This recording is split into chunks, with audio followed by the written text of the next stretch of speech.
Hey everybody, it's Jason Blaha here, and today I want to chat with you guys a little bit about one of the problems we have with the concept of good form. And what people need to realize is that good form is relative, right? Good form is very, very relative, and I think it oftentimes is very specific to your goals, and it's specific to the point of injury prevention, right? It's specific to the point of injury prevention and inflammation.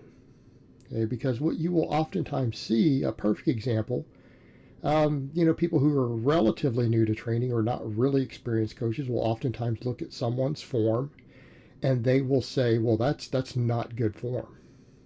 And it's like, well, good form for what?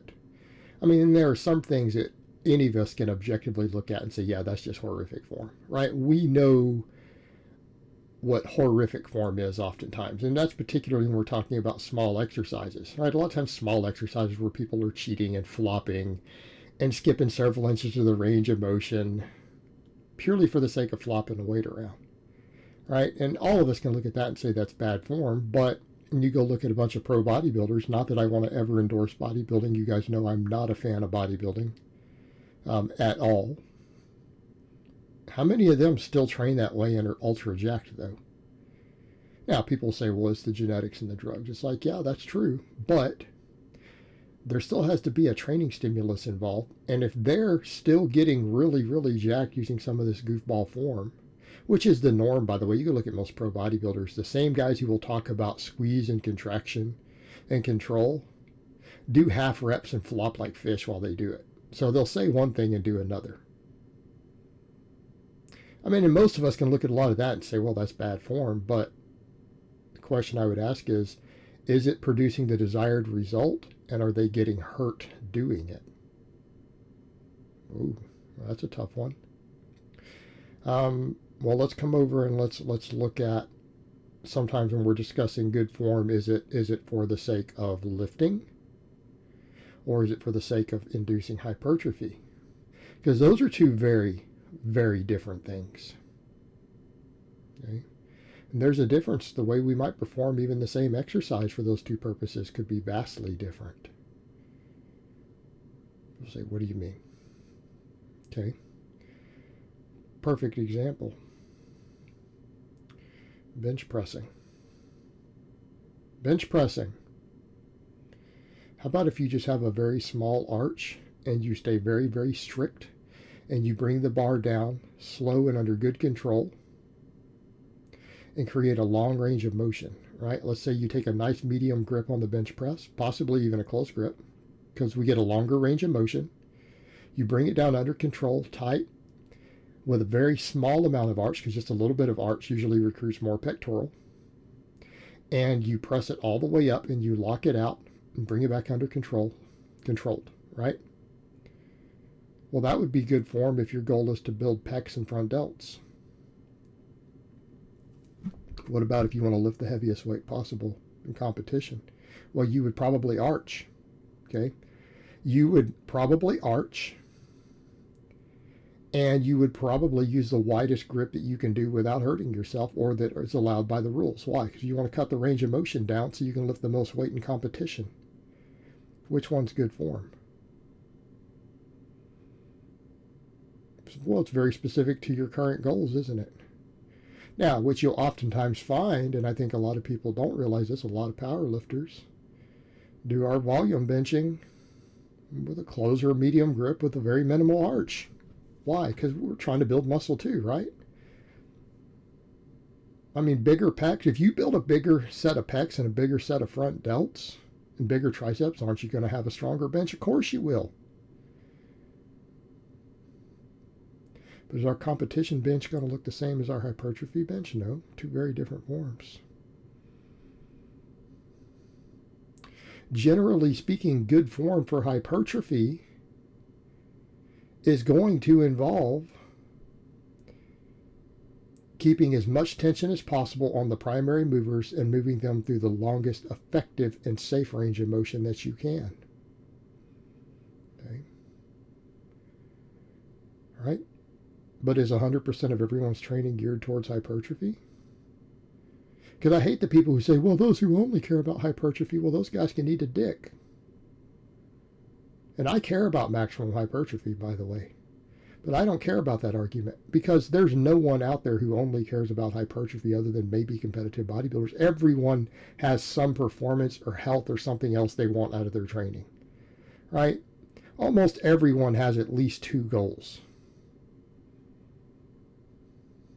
The overwhelming majority of people at the gym have more than one goal. They might say, well, I'm just trying to look good. Well, that's a very subjective term. You need to break that down further.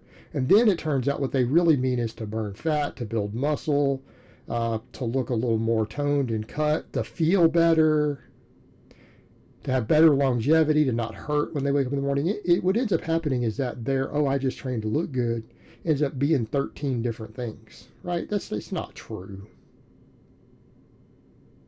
That's not actually what they mean. They just mean that that's really important to them.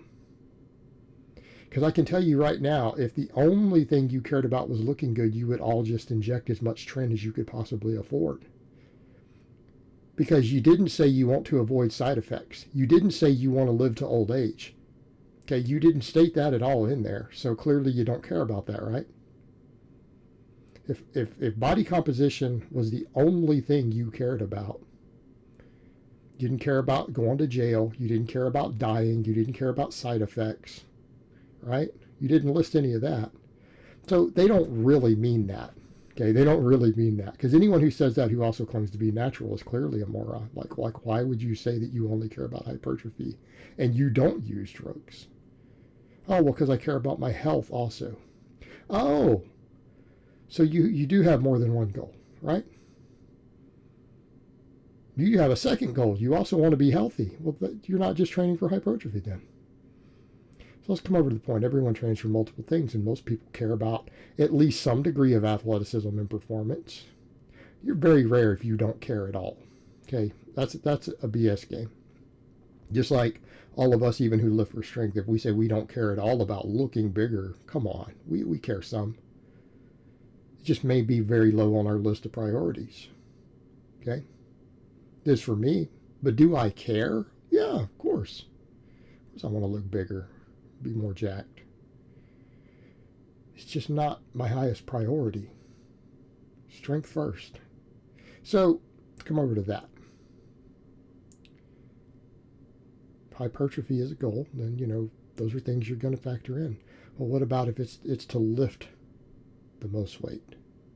Because that's not necessarily ego lifting, that's competition also, whether it's friendly competition or competitive environment. I'll give you a perfect example. I know a master's power lifter right now who I see people talk about how terrible her form is. I'm not going to say her name here. Those of you who know who she is, a friend of mine. She deadlifts 341 while weighing 110 pounds in her 40s. That's her conventional deadlift. She has no training injuries. People who look at her deadlift say, wow, your form is terrible. This rounded back. And the question I ask is she hurt? No. Does she hold records in multiple federations? Yes. Is her deadlift Wilks higher than yours? Ooh. That's a tough one. So here's what I would say to the people who question that form of that individual. Do they have a higher deadlift Wilks than you? And are they injury free, and do they hold more records than you do? Then her form is better than yours. For her structure, why does she pull the way that she does? Because she has no quads. She struggles to squat. She struggles to build legs, and she has a jacked back. Jacked back and tiny quads. She's a very back dominant puller. Okay? She pulls with serious thoracic rounding.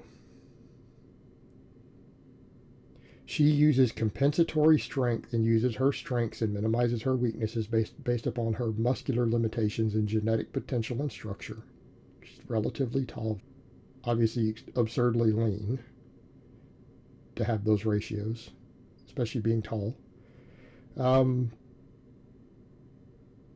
Using compensatory strength.